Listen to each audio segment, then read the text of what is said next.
না, হংকংয়ের বিপক্ষে এবার আর শেষ মুহূর্তে আমাদের হৃদয় ভাঙেনি, কিন্তু ম্যাচটাও তো আমরা জিততে পারিনি।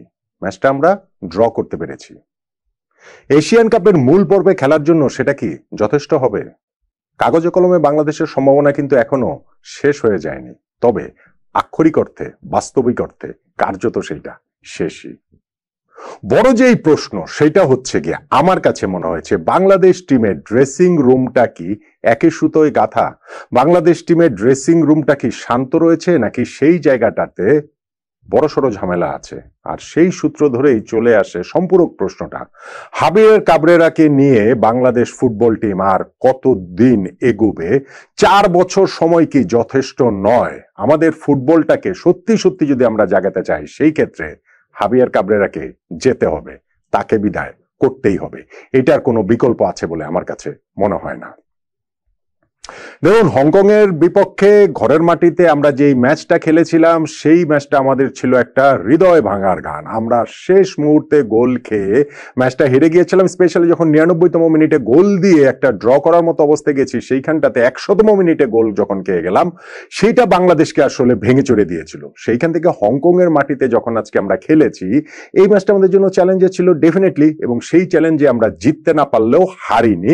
অবভিয়াসলি সেই জায়গাটাতে আমাদের পক্ষে লাখ কিছুটা কাজ করেছে, এই সেন্সে যে বাংলাদেশ প্রথমার্ধেই 1-0 গোলে পিছিয়ে ছিল, পেনাল্টি থেকে খাওয়া গোলে সেকেন্ড হাফের একেবারে খেলা যখন মিনিট 15 বাকি, 75তম মিনিটে হংকং এর একজন ফুটবলার, তিনি সেকেন্ড ইয়েলো কার্ডের রেড কার্ড খেয়ে যখন মাঠ থেকে বেরিয়ে যান, 10 জনের বিপক্ষে বাংলাদেশ খেলার সুযোগ পায় এবং সেইখান থেকে আমরা সমতাসূচক গোলটা আদায় করে নিয়েছি।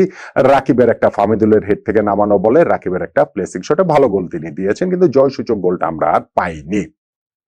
এখন এই ড্রয়ের পরে যেটা হলো, গ্রুপের 4টা দল, তো তার মধ্যে বাংলাদেশের 4টা ম্যাচ খেলা শেষ হলো। 4 ম্যাচ শেষে আমরা পয়েন্ট টেবিলের সবচেয়ে শেষেই পড়ে রইলাম। আমাদের পয়েন্ট মাত্র 2টা ম্যাচ আমরা ড্র করে 2 পয়েন্ট পেয়েছি, বাকি 2টা ম্যাচ আমরা হেরেছি। আমাদের হাতে আরো 2টা ম্যাচ বাকি রয়েছে।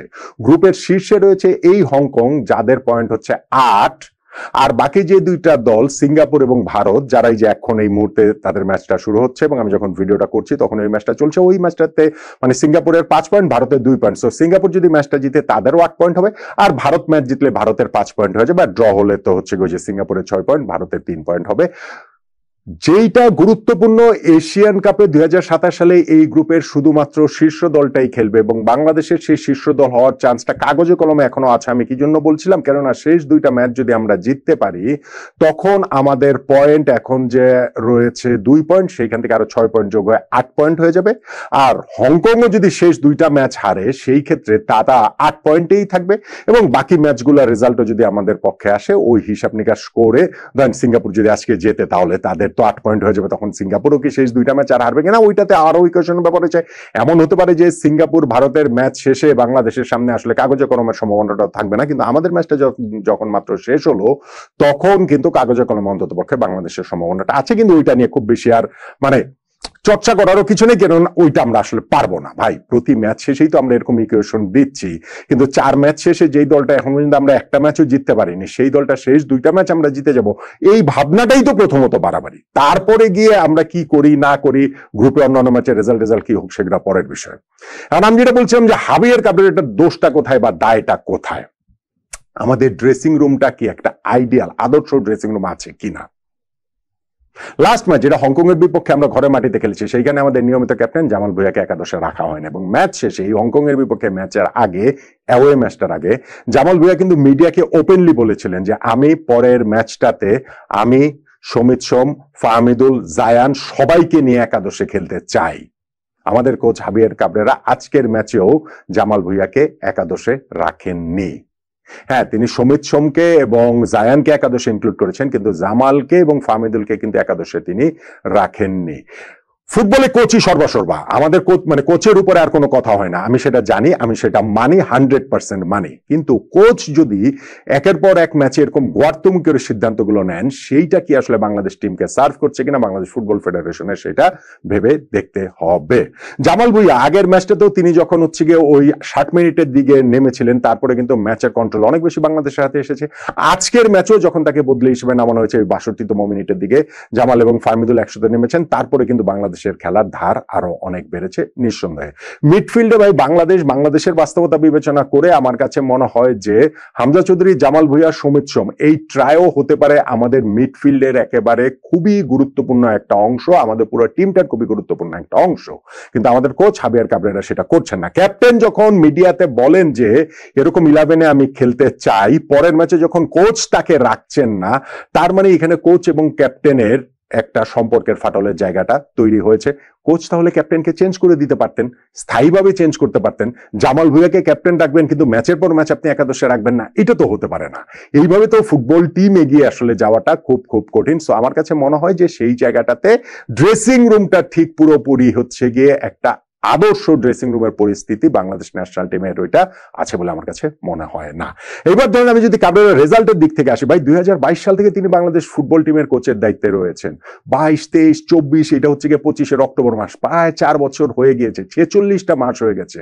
এই 46 মাসে কাবরেরার অধীনে বাংলাদেশ যে 35টা ম্যাচ খেলেছে, তার মধ্যে আমরা এই 35 ম্যাচের মধ্যে কিন্তু আমরা হচ্ছে গিয়ে 9টা ম্যাচ মাত্র হচ্ছে গিয়ে জিততে পেরেছি। বাকি ম্যাচগুলোর ক্ষেত্রে কিন্তু আমরা 17টা ম্যাচ আমরা হেরে গেছি, অলমোস্ট 50% ম্যাচ আমরা হেরেছি। 17টা ম্যাচ হেরেছি, 9টা ম্যাচ আমরা জিতেছি এবং 9টা ম্যাচ আমরা ড্র করেছি।